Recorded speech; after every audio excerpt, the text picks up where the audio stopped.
being so busy and trying to juggle things, so many things at the same time. I only got so many hands and so many feet and so many. But anyway, she's telling you to play. Thanks, Sen, for sending it to me anyway. So just give you props. But I know about Laura Loomer. Very good journalist back in the day. I remember that she did a segment when she had to go to Saudi Arabia to do an interview, but then she got ransacked by a bunch of rapists. Pretty much, she got raped while she was doing an interview. So it was big, and that's how she got her how she got noticed in the whole industry of being a great reporter, boots on the ground. But anyway, so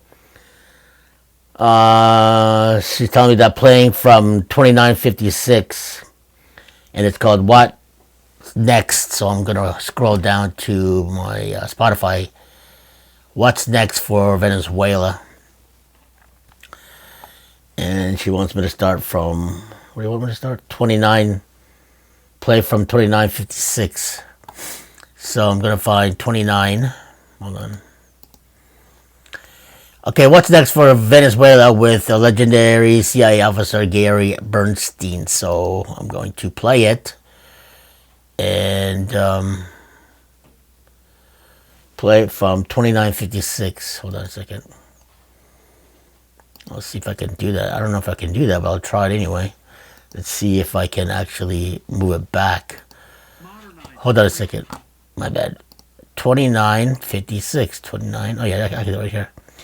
So I'm just 2956. So 57. Oops, sorry, my bad. 29. I'll leave it at 2952. So let's let it play out, and I'll give you my commentary in between set. I'll even pause it. I know a lot about what's going on with the machines, and I pretty much already know,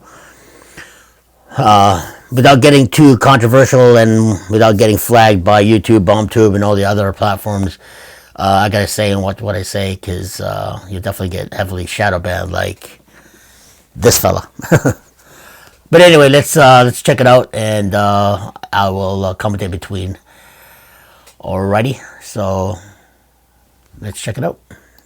This country. We were very close to losing this country. Had Donald Trump lost that election, and if we had lost control of the Senate, they would have put 13 new people in the Supreme Court. Yeah. They would have changed the court. There was a Wyden plan to have 24 people on the court. They were going to modernize the Supreme Court. What they would have done is begun to change the rules of the United States. They would have changed how this nation is governed and turned us into some sort of weird socialist experiment. We would have been on our way to rule like Venezuela. Donald Trump is not off when he states that we would have been turned into some socialist disaster. That's true. The Democratic Party has been taken over by crazy people on the left who are wicked, that want to dismember the constitutional republic that we have. We are fighting to hold the constitutional republic together. But Gary, they're aided. Casey, I agree with Gary, and I agree with everything what he's saying.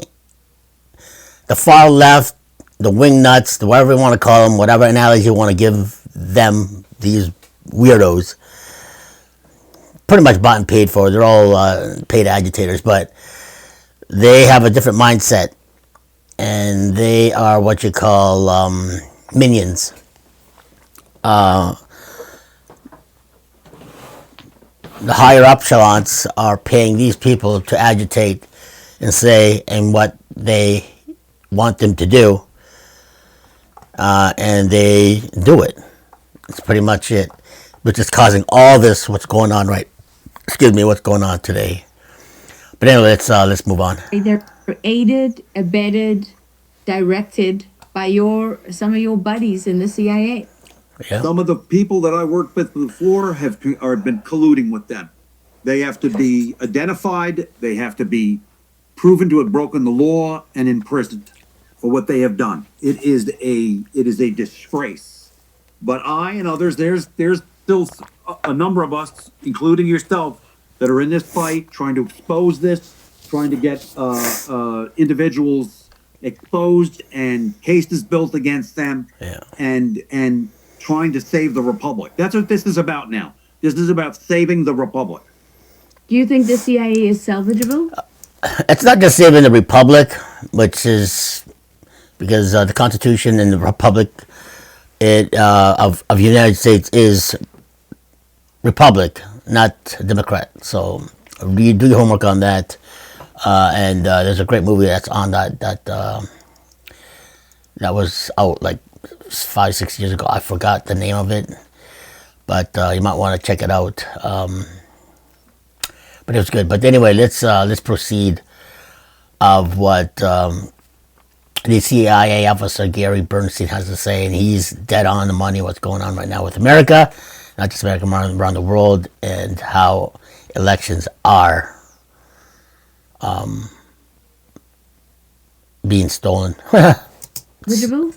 No, I think that the CIA needs to be closed. Yeah. We need to create a new OSS like we did in World War II, and on its side, alongside of it, we need to create a counterintelligence service like MI5 that does nothing but counterintelligence. We are overrun. Sadly, our adversaries have learned that they can very easily recruit and turn Americans against their society and against their countrymen.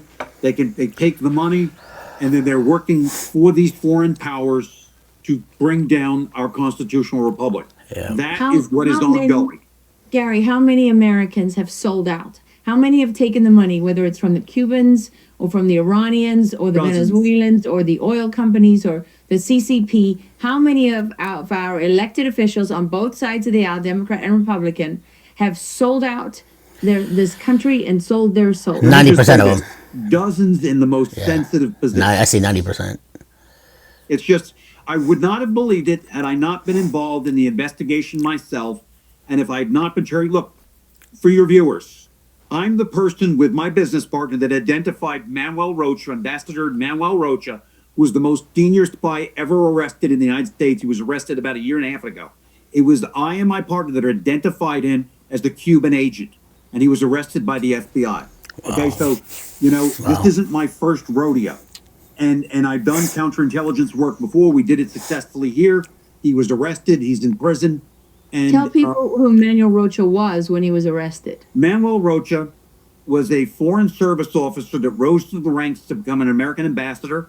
He served at the highest positions of the government. He served in the National Security Council as an advisor on Western Hemisphere to the President of the United States. His last job in government was as the ambassador at Southcom. Southcom is Southern Command for the Department of Defense, and he was an advisor sitting next to the combatant commander for all of the Western Hemisphere. For almost 4 or 5 years, he read every single CIA report for all of the Western Hemisphere. That's all of Latin America. Provided that to the Cubans and the Venezuelans on a daily basis. And after he left that, he was off in the Dominican Republic, working at a place called Barrick Gold as the president of that company, and using that money to aid the Cuban intelligence services, paying some of their sources through that company. So it was kind of shocking that when we learned all of this, and thank goodness that we were able to get the FBI or the Department of Justice. It was a very capable U.S. attorney in Puerto Rico that was able to direct the Bureau to conduct the investigation, concluded successfully, to capture him and put him under prison. And they have 6 hours of video, people should watch it, where the FBI's made it public, where he talks about the fact that they had one of their officers posed as a Cuban intelligence officer that was turning him back on because he had been retired by then. And he said, yes, I was in the belly of the beast. The Americans are the enemy. I was with Fidel. I'm your brother. I worked in the hardest of times against the beast. That's us, the United States. I knew this man who posed as a conservative Republican ambassador in the Department of State, and knew him for years. Didn't suspect he was a spy until the end. How many more Manuel Rochas are there out there right now? 6. In the White House? Any of them? There are people in the administration, a number of them, that are working for the Cuban intelligence services that are paid. There are a number that are retired. They're still on the payroll, that are in our State Department and in our intelligence services that are on the direct payroll of the Cubans and in the Venezuelan regime. And the Bureau needs to speed up their efforts. And the agency has been blind to this. The agency is not even playing in this. It is the Bureau that is doing what work is being done. And by the Bureau, you mean the FBI? FBI, yes. And what about the DNI and now counterintelligence? What are they doing? They're not doing a whole lot. I've done briefings of them. I've gone to them, and I felt like I was doing stand-up comedy. They didn't come back to me. They took notes, but there was no one in the room that was capable, and they didn't ask any good questions. They didn't understand what the hell they were doing. It was a disgrace. All the way up to Tulsi? Can you get to Tulsi? Excuse me? Can you get to Tulsi Gabbard as the DNI? Well, we've given information as many. It looks like our best avenue is through one office of the FBI, which there's some capable people there. Mm-hmm. But sure. and a U.S. attorney who's capable in the past that helped us. That's been our entry point. But when I've met with members of the Bureau, I've been so disappointed by the ones in Washington field office. Essentially just stopped doing counterterrorism and went after January 6 people for years.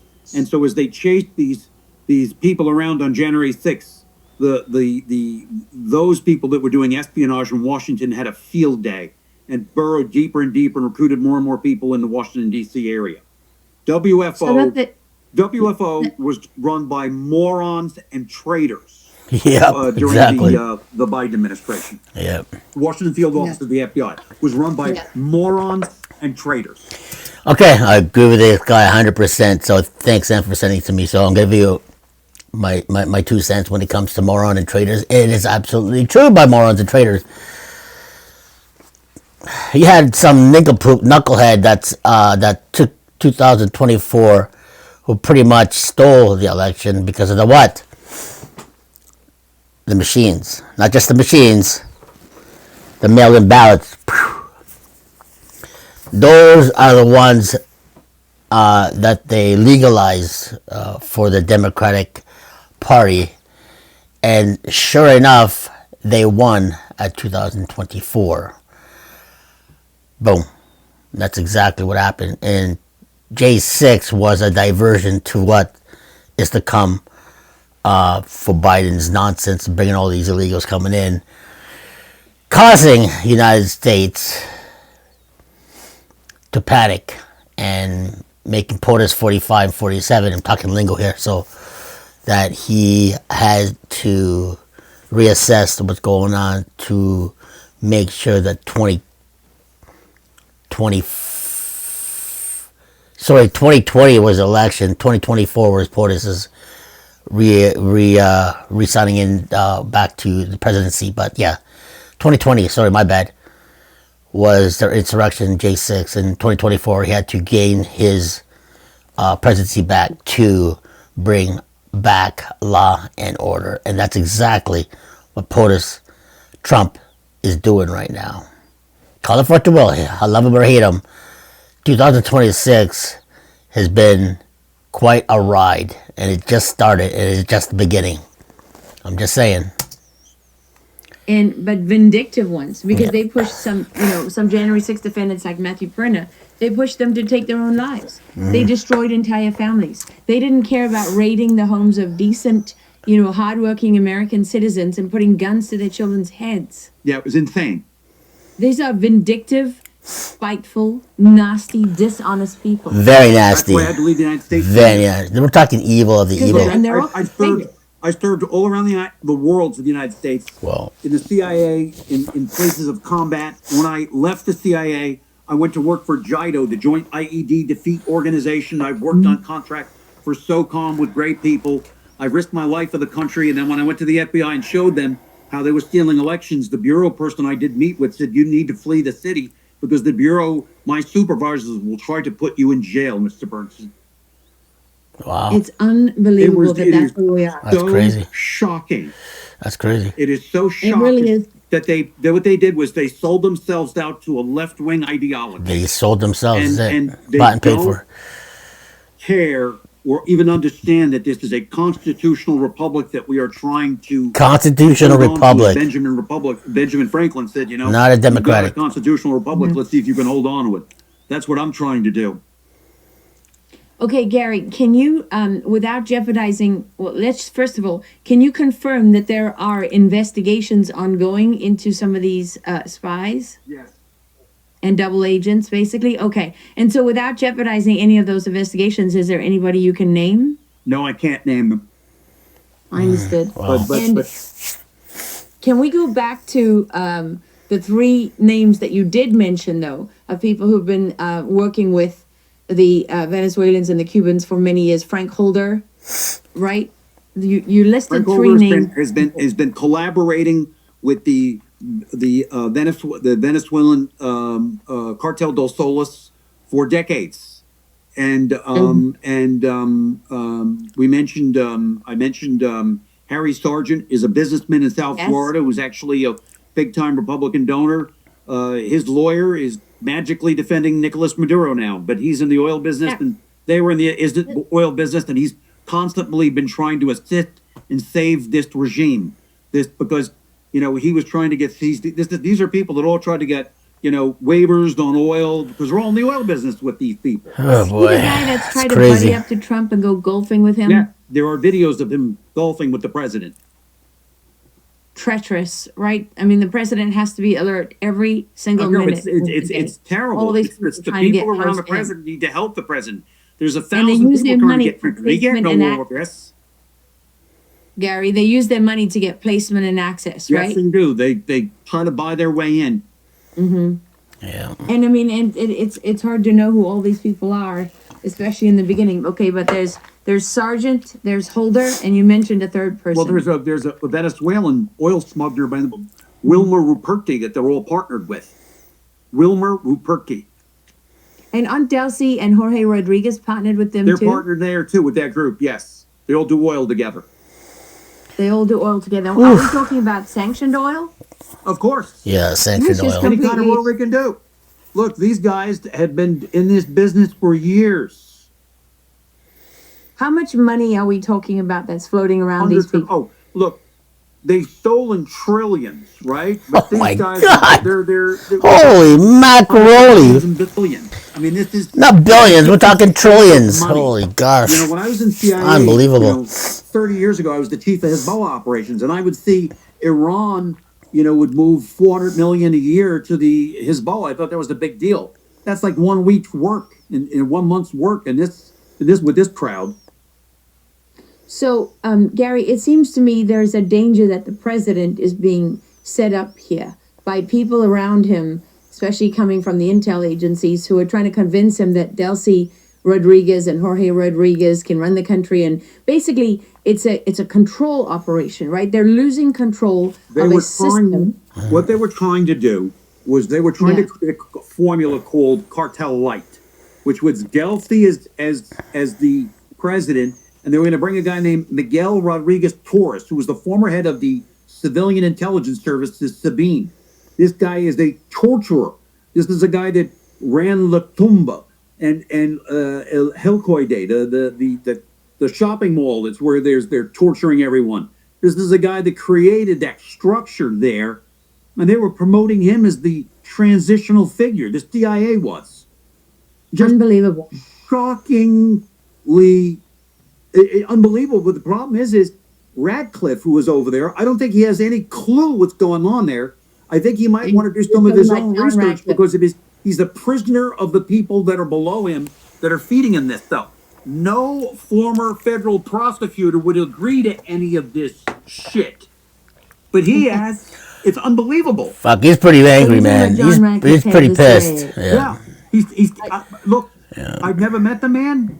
But based on his actions, he's incompetent. Well, at best. At best. I mean, incompetence is, is I'm at giving least him the benefit of the doubt. Yeah. Maybe you're too kind. I don't know. But I mean, certainly not encouraged by. I am not encouraged at all. Mm-hmm. So, Gary, anytime that you remove somebody like Maduro, right? The path ahead is fraught with difficulty. It's high risk. There are 100,000 things that can go wrong and play right into the hands of the narrative, right? The main narrative being Trump is no different to Bush. He said he was different, but it's a lie. He said he was the guy of peace, but now he's doing regime change. And I just want to hear from you and to understand from you, what were the options that Trump had for those people who say, "Oh no, you shouldn't have done that." They're the same people that want elections. I think it sends a powerful message to the cartel, our opponents, that he was able to go and, of course, I would have liked to have captured or killed the entire leadership of the cartel, but that wasn't possible. I guess he didn't see that as possible. And Pete Hegseth and Dan Kane are a lethal pair. And this was the option that they gave the president. I'm sure he didn't design the option. They did. He took it and they executed it perfectly. We need follow-up now. There's going to have to be more. There'll likely have to be a second wave. So, I don't want to throw the baby out with the bathwater. They did a superb operation. Maduro was surrounded by, he had a couple of rings of security.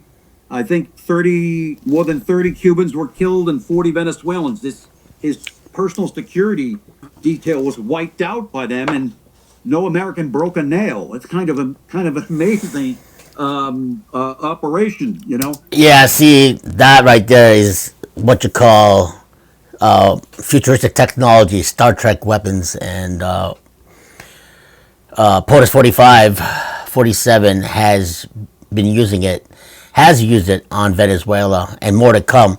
I think that 2026 is the grand redemption for United States to stop all this nonsense that's going through the border. There's all this fentanyl and the drugs, the sex trafficking, and all that.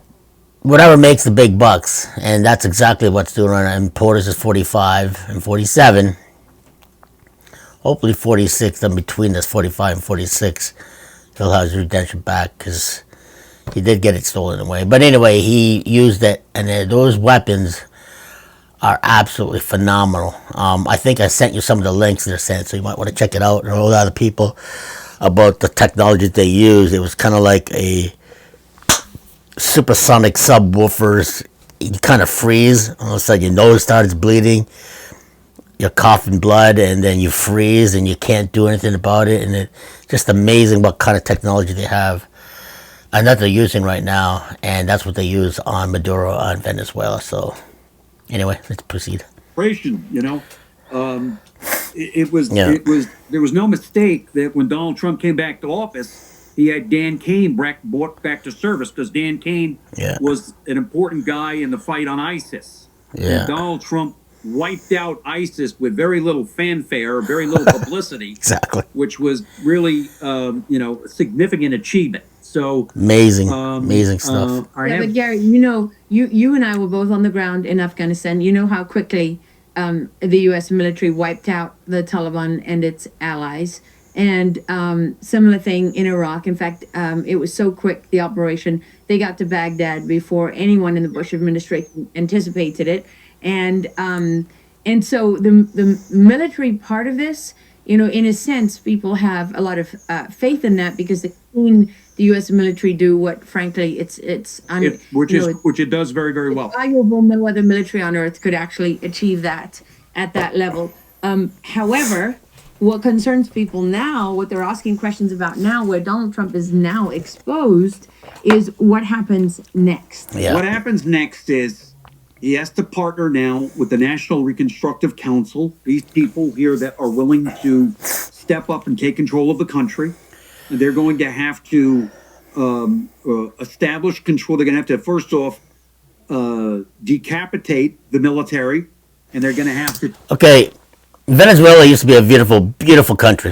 Beautiful women everywhere. They used to do all these Miss Universe pageants, and they had probably one of the hottest women in the world, actually, winning the pageants and stuff like that, because Trump owned a lot of these beauty pageants. And Venezuela was very prosperous. The beaches were beautiful. Cities were beautiful. Everybody, it was like, I think it was like 20 years ago before it got taken over by pretty much the cartels. Now I did one interview with one of the dancers that I knew, and she did an interview. She happened to be Venezuelan, and she told me everything about it. They were living off like $30 an hour. I mean, $30 a month when they get like some kind of credit card. The only thing they could afford was like milk, honey, or bread or something like that. It was, I don't know how the hell you live with $30 a month, but they were so hungry. The country was so hungry, so that they were eating all their animals. There was no ducks anymore in the parks. All the zoo animals were gone. So that goes to show how evil they were doing to that country and how they wanted to demolish it, collapse it, just like they want to do the United States. Don't forget, I went to Haiti. I went to Haiti 5 times, and I went to see how evil the stuff of the government took away from that country. How it became so poor. They took all the natural resources, the minerals, whatever they had in Haiti, and they were just living off whatever scraps. And it was pretty tragic. I'll probably show you one of the videos that I did in that. But anyway, that's exactly what they did to Venezuela, and they want to do it to all the pockets of the countries. And the last resort is United States, and it's exactly what they're trying to do. They're almost got it, but POTUS is not going to let him do it. Let's just put it that way. Anyway. Going to have to take the intel services down. They're going to have to build new institutions of national security in the country. Yeah. And they're going to have to do it in a way where they avoid an internal conflict. And so the U.S. government will probably need to do train and assist. I know Donald Trump said that he's willing to put boots on the ground, but train and assist means usually special forces coming in and working with specific units to enhance their performance. I think you're gonna see most of the generals will be retired. They'll be fired. They'll be retired. And they'll be paid. The intel services have to go completely. They're gonna have to rebuild them because they were instruments of terror. You cannot continue to use those. Yeah. They're gonna have to come up with a policy of like kind of what the South Africans did. With the Truth and Reconciliation Commission. Yeah, Truth and Reconciliation. If people tortured or murdered people, they'll go to prison. But if they didn't and they did other things, administrative support, well, then they won't go to jail, but they're not going to be able to serve in the government anymore. But Truth and Reconciliation is the path forward. And so this is in the process of being designed now. I would ask people to be a little patient with the president on this. I'm still a big supporter of his and his conduct of this, and I think that Secretary Hegseth and Rubio and Tulsi Gabbard can help forge a way forward on this with the council. You know, the president has stated that Hegseth and Rubio were going to be the leads on this. I see Gabbard as a better leader than Radcliffe. It's not even a question here because the agency's performance has been so horrible. And and it's really their bad, lack of counterintelligence efforts are just tragic, and the president is aware of this. The president's been briefed. Gary, how much of that is deliberate? How dirty are the agency's hands here? They are dirty, and very dirty. Up to their necks in it. And I'm right? sure part of the sad thing is I'm sure agency officers are going to watch this and say, what is Derek Bernsen talking about? Is he going crazy? No, I haven't gone crazy. You guys had been penetrated so thoroughly that they weren't just collecting intelligence from the agency, they're directing the agency itself. What about former people like John Brennan? How involved are they in what's been going on in Venezuela? Look, I don't think John Brennan's involved at all, but John Brennan was an avowed leftist, from 1980, because he would tell you that he worked for Gus Hall, who ran for president, was a communist in 1980. Jesus. How he got hired by the agency and then ascended communist ranks is another question. But another very, very, very far on the left. Invasion from within. Of course, he Crazy. left the agency after being chief of staff, to George Tenet, and then he joined the Obama campaign and probably the most leftist president we've ever had, and wound up as the deputy national security advisor, and then migrated back over to the agency. And he was a disaster. John Brennan, I've heard John Brennan say the thing he's most proud of is bringing DEI, diversity, equity, and inclusion, to the agency. I don't think that's the best thing that's ever happened to the agency. All right, continue off on part one. I had to do a little minor break, do a little minor adjustments on the balance of the EQ, and do a little wash and break. This is part two of Laura Logan on what's next for Venezuela with Logan, legendary CIA officer Gary BERNTSEN, going rogue with Laura Logan. But anyway, let's proceed on what he has to say about Venezuela and what's next to come and what now after the capture of Maduro. Lacking, instead of measuring people on competence, he was looking for their, color, race, and sexual preference mattered more than actual performance. Just bizarre. So, Gary, one of the things that doesn't help here is that the media has also done such a poor job for so long now. Journalists journalists stop being journalists. And so people just unaware of how heavily involved Venezuela is with America's adversaries. They're not aware of this coalition, this alliance of adversaries. They became a forward operating base for our enemy right into the belly of the United States. Yeah. And with the Cubans, It's true. and with the Cuban skill at human recruitment. Oh, okay. What happened here? Lacking, instead of measuring people on competence, he was looking for their, color, race, and sexual preference mattered more than actual performance. Just bizarre. So, Gary, one of the things that doesn't help here is that the media has also done such a poor job for so long now. They're on the left. They're controlled. Journalists stop being journalists. And so people just unaware of how heavily involved Venezuela is with America's adversaries. They're not aware of this coalition, this alliance of adversaries. They became a forward operating base for our enemy right into the belly of the United States.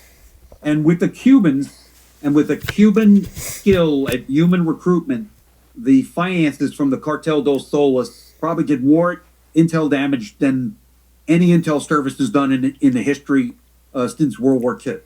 The Cubans have done more damage to us in the past 20 years than any other intelligence service in the last 75 years. And yet all of these, intelligence reporters and, national security reporters and all the people that are on this beat, you don't hear anything from them ever. They don't know anything.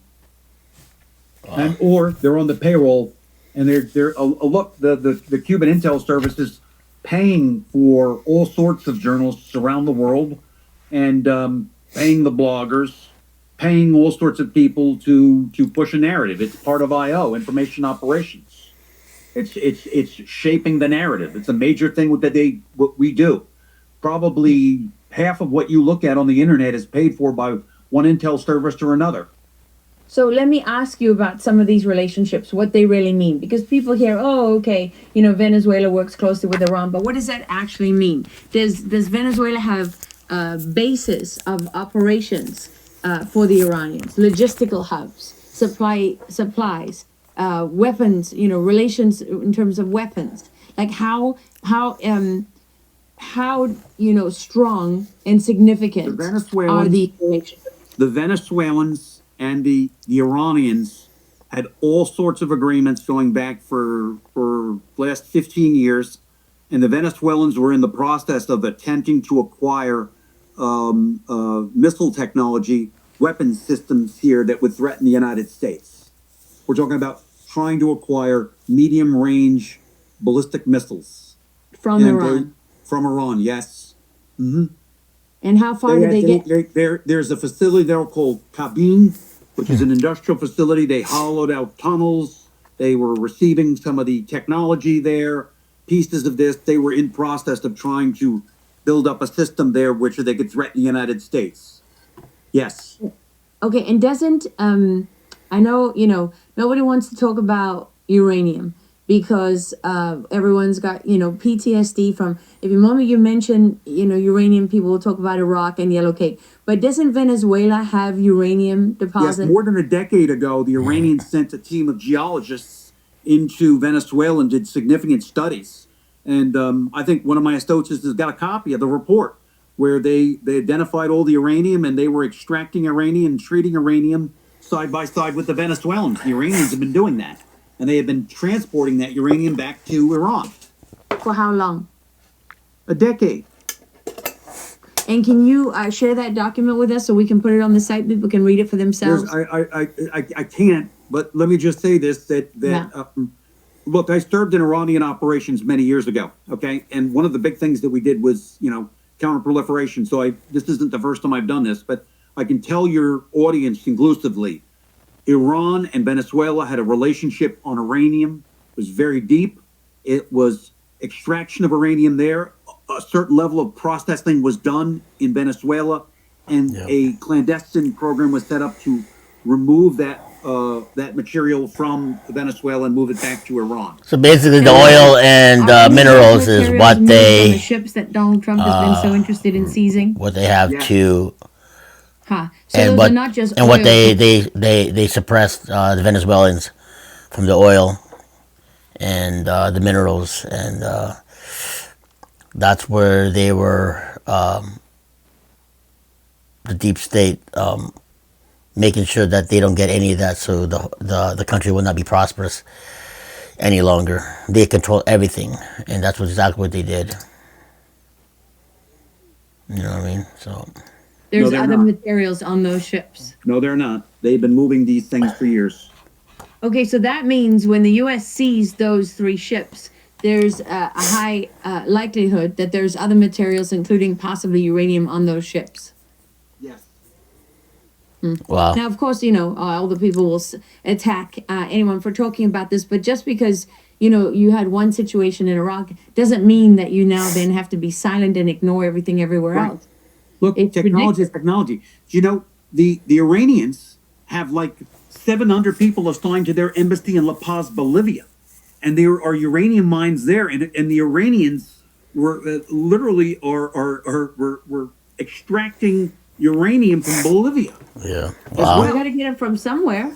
They were getting it from Bolivia. It's crazy. And some of this was, the uranium was really kind of radioactive and dangerous, and these were areas that were supposed to be closed off, but they were sending people in there and doing this, and people were dying extracting it for the Iranians. So that's an obvious national security threat. Then you have the threat of stolen elections. And as I understand it, Smartmatic, we started to talk about Smartmatic. Smartmatic, stolen elections. Okay, this is where this is going to get really gritty and really good about elections being stolen from all countries. Because it was built, who made it? Cubans and Venezuelans. But I don't know. All I know is that they cracked the code on how to fix the elections with Smartmatic machines and the other shenanigans that they used to win the 2020 election. But anyways, proceed. 2 of the main owners of Smartmatic, now the ownership doesn't show up directly, right? When you look it up, they bury this behind layers and layers, and you were starting to talk about how they've hidden their ownership interest in Smartmatic. Well, look, one of the, if someone wants to do a business structure where you hide ownership, probably the best place in the world is the Netherlands. But the Netherlands owns the islands off of Venezuela, Curacao, and Interesting. Bonaire. Really? So, of course, they have companies registered in Curacao, where corporate secrecy is really tough to break through, and that's where they built the structure to hide their ownership. And what's the name of the company where they hid it? I'd have to. That's where they have Davos. I don't have it off the top Netherlands, of my head, but it's a Sweden, very complex Davos, and it's got like EU. It literally showed that they had companies in like 19 countries around the world, but the ones in Curacao were the ones where they had their most sensitive ownership of Smartmatic. It's a very I think it's inside that wiring diagram is in Ralph Pizzulo's book Stolen Elections. You can find the diagram there. But Gary, is it possible to have free and fair elections in the United States? Not if you have the damn fucking machines. If you don't dismantle Smartmatic and the election fraud machine Yeah. that they've set up worldwide. There you go. That machine Bingo. has migrated that Been, source code. been telling you to guys machines around since the day world. one about those We know machines that and the mail-in the ballots. terrible thing that happened was this: not only that they migrated the software Good job, from Sam. Smartmatic Good job. to Sequoia to Dominion and to a number of others. That we know that ES&S. Smartmatic literally migrated that source code to 72 countries, and USAID and an organization, an NGO, getting USAID funds. They got $6.9 billion of our tax money helped steal elections in around 72 countries around the world. So Wow. they were so clever as crazy. to create a thing called CEPS, Yeah. CEPPS, and USAID put 6.9 billion in that. And out of the 70 countries it was stolen, USAID funded the elections completely in 30 of those countries. What does SEP stand for, Gary? I'd have to go back. It's an acronym for for global election and integrity. It's it's freedom of elections. It's just everything that it's How to not. steal the elections? Yeah, that's just acronym. CEPPS. Yeah. But Steal the it elections. was found by Elon Musk's people. Oh The my Doge Lord. people found Oh that. jeez. And then we I were know, able to Elon get Musk to it did a from really there, good and job, then man. found out that they got Yeah. $6.9 billion Yeah. of our tax dollars to steal elections. See how important globally. Elon Musk was for this It's unbelievable. He for used Trump's our team. system. It's like, Way to look, go, Elon. the election, the Democratic Party, learned how to steal money. Like they stole $1 billion and gave it to Stacey Abrams, on a phony contract. Oh my God. It's just Insane. the failed candidate for governor of Georgia. Insane. Let's give you $1.2 billion for your NGO to heat homes or something. Just some crazy thing. Crazy. They're just It feels giving money like left and right. I mean, it's a miracle To that the there was evil any people. money to run the government crazy. because so much of it has been stolen. Yeah. Look, $9 billion for daycare centers in Minnesota. They Minnesota. learned how to penetrate the system. Someone told me the other day, and I haven't researched it. Find out. They said that the Somalian ambassador to the UN also owned a daycare center. Yes, What? in fact, the my head of HHS, Health and Human Services, actually put out official. You want to make money, guys? on that. Own a daycare And center. confirmed Oh that my that is God, true. that's crazy. Amazing. And there's You don't not make just- 100,000, you it's not make just billions of daycare dollars. centers, it's learning centers. It's crazy. California has the same thing with students getting tuition assistance who are not real students. They're ghost students. There's all kinds of fraud, and it's all across the country. And by the way, Ohio is emerging along with Minnesota as it's almost overtaking Minnesota according to some of the reporting, and that has a Republican governor. Yeah, our enemies have learned how to penetrate the U.S. government is a multi-trillion-dollar business, and they're stolen It's a and business. redirected money. Yeah. And to keep themselves in power, to enrich themselves, and There you go. Elon Musk and his effort at Doge was the first good opening. I'm glad We have to be more vigilant. things are being and we more can't allow exposed them to now. do This is great. We have to, if we want to save the future, we have to fight for the future. Yeah. But Gary, Doge true. was basically dismantled in I many know. respects, right? And Unfortunate, but he showed us and the no way. one's been held accountable for what they exposed. And on top of that, Well, USAID was closed. USAID, they closed that. yes, but Gary, you know what happened with USAID? The office inside the State Department that was running all of that with the guys that wrote the executive orders and so on, they were frozen out. The whole office was dismantled. They were reassigned across the State Department.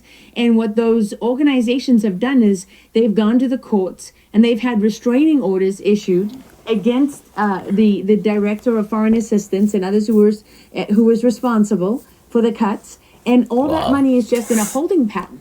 So it's still, those payments at the Treasury are still going into accounts because what they're waiting for, they're hoping to wait out Donald Trump and wait out, all the people involved, and then that money is flowing. And when they can get those cases, those decisions. Well, Congress is going to have to act to cut that money then. Yeah, well, but Congress is not acting. Yeah, that's terrible. Congress is not acting, and the executive orders are not being legislated, and all of this is reversible. When we learned about election theft, we went to the Congress and they didn't help us. They didn't help us. Because they're part of it too. They all got bought out. It's awful. Yeah.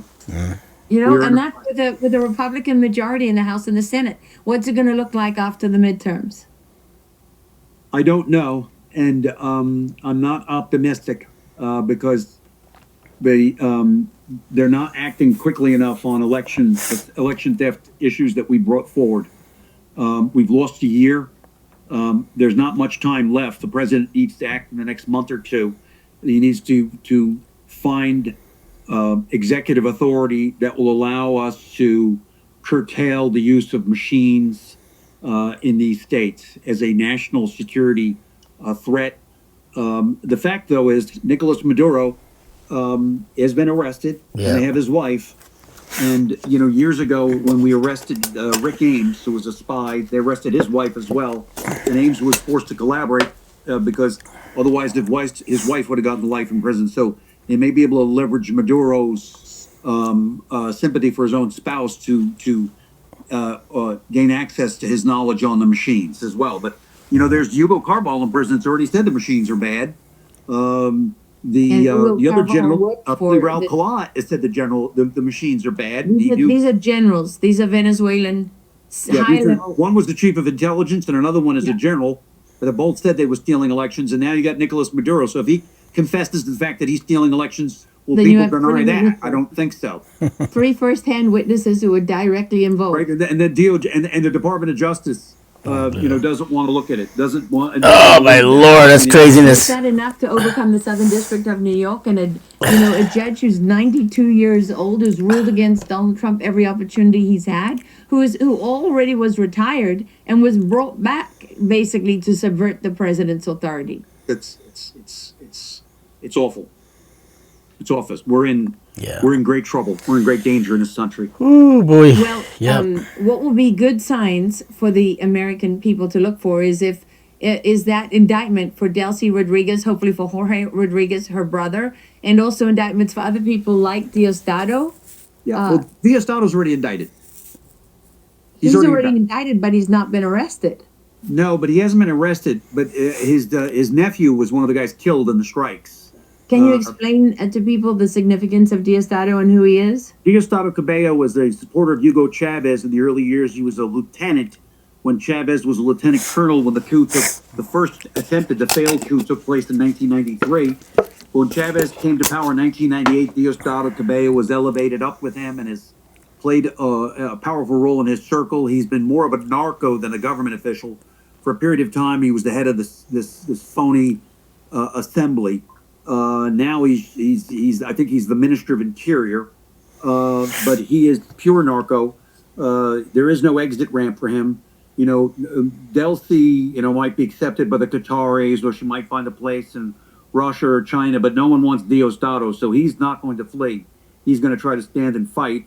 He had a nephew by the name of Luis Alfredo Campos Cabello, who was heavily involved at the National Consejo Electoral and Smartmatic and stealing elections, and just appeared from Venezuela, wound up in Canada. He was in the same building as the Dominion people there. He was helping them, but, you know, one floor above them, and he was overseeing their theft of elections. Well, his brother was a Sabine member. That's a member of the Civilian Intelligence Service. Yeah. And he was killed the other night. He was hit, his home was hit in an airstrike.